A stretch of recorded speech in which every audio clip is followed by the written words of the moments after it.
groupe Africa 50, Vouloubé parmi les projets financés.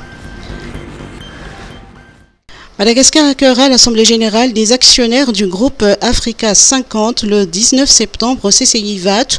Cette année, l'Assemblée générale se focalisera sur le développement des énergies renouvelables et des solutions innovantes pour les infrastructures en Afrique.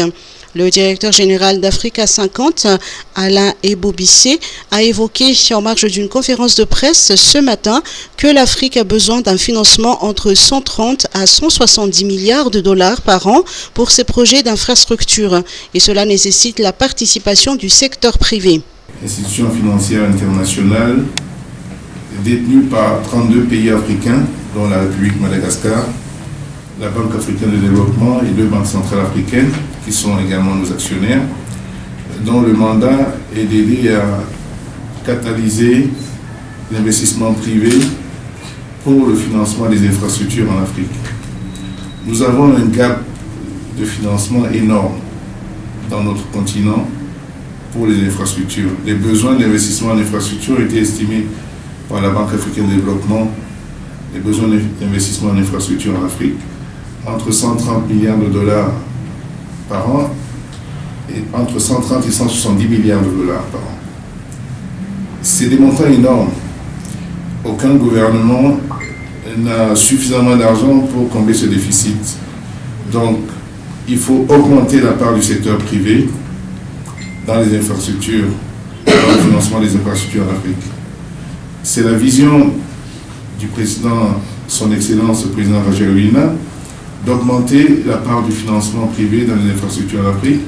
Et nous sommes heureux de soutenir cette vision, ici à Madagascar, travaillant avec son gouvernement pour faire en sorte que nous puissions catalyser plus d'infrastructures et de financement privé dans les infrastructures africaines. Pour Madagascar, le projet de la centrale hydroélectrique Vouloubé de 120 MWh qui devrait augmenter la capacité de production en énergie du pays est porté par le groupe Africa 50 et le groupe Axian.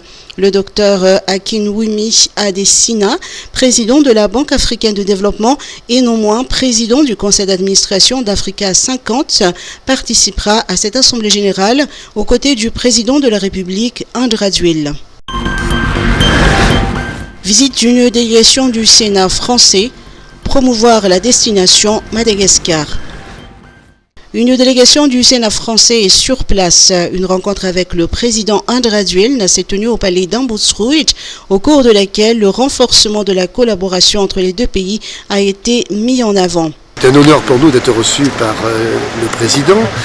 Tout simplement, on est venu dire au président toute notre amitié, tout le soutien de la France pour Madagascar. On est déjà présent depuis longtemps, on souhaite le rester et peut-être renforcer cette collaboration entre nos deux pays. Donc voilà, c'est surtout une visite amicale et pour dire qu'on va poursuivre les efforts que nous avons ensemble entrepris depuis de longues années. Et puis surtout, on est très attaché à la francophonie, vous le comprenez bien. La délégation française ambitionne d'améliorer les relations bilatérales dans le cadre de la francophonie et de promouvoir la destination Madagascar auprès des Français. Avec le président, nous sommes exactement sur la même longueur d'onde. Et on a évoqué différents sujets et notamment, écoutez, on souhaiterait aussi que beaucoup plus de Français viennent ici découvrir ce beau pays. Et donc, on a rappelé au président notre attachement au développement du tourisme. Et on espère que bientôt, ce sera une destination prisée par l'ensemble des Français. La France est un acteur économique majeur à Madagascar. Le total des échanges commerciaux entre les deux pays était estimé à 1,1 milliard d'euros en 2022, soit en hausse de 28% par rapport à l'année précédente. Marc Ravalman, sans certificat de régularité fiscale, il n'a pas encore payé ses impôts selon la ministre de l'Économie et des Finances. La ministre de l'Économie et des Finances indique que Marc Ravalman s'est engagé à payer ses arriérés fiscaux en 2023, raison pour laquelle sa candidature à l'élection présidentielle a été acceptée. Or, jusqu'ici, il n'a pas honoré ses engagements, soutient-elle. L'ancien président a fait remarquer pour sa part que le fait d'obtenir le certificat de régularité fiscale l'année dernière signifie déjà le règlement total de ses impôts.